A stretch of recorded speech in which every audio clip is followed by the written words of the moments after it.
Oltre 15.000 bambini da 3 mesi a 6 anni accolti nella rete delle scuole FISM di Treviso con numeri che risentono del calo demografico per la scuola dell'infanzia, meno 8,5%, mentre crescono per gli asili nido più 16,23%, con un picco per le cosiddette classi primavera, bimbi tra i 2 e i 3 anni che registrano quasi l'86% in più. Tra i molti dati che danno una fotografia delle scuole FISM e di conseguenza anche della società che cambia, spicca quello degli alunni con disabilità. Questo dato del più 83% di bambini certificati rispetto all'anno scolastico 2008-2009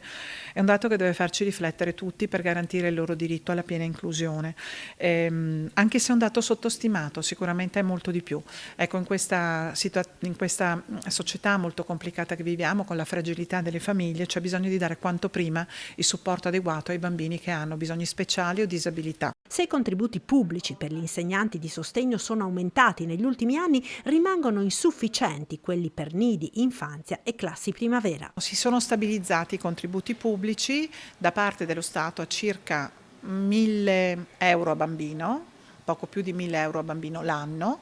per le nostre scuole, la rete delle nostre scuole in provincia di Treviso, e 200 circa 30 euro a bambino l'anno da parte della Regione. Quindi riceviamo complessivamente come sostegno pro capite per ogni bambino che accogliamo nell'infanzia, nella scuola dell'infanzia, 1.250 euro l'anno, che ovviamente non coprono il costo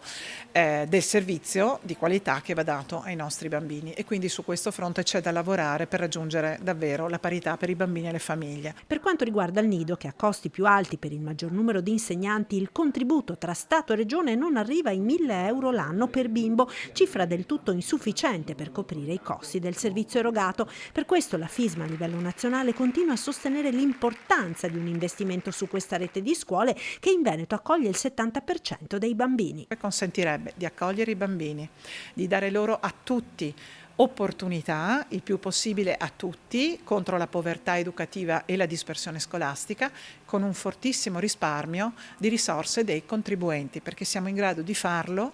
a costi davvero più contenuti del pubblico, per un motivo molto semplice: la nostra rete gode di comunità che intervengono con erogazioni liberali, gode del fatto che c'è un grande volontariato che si muove intorno alle nostre scuole.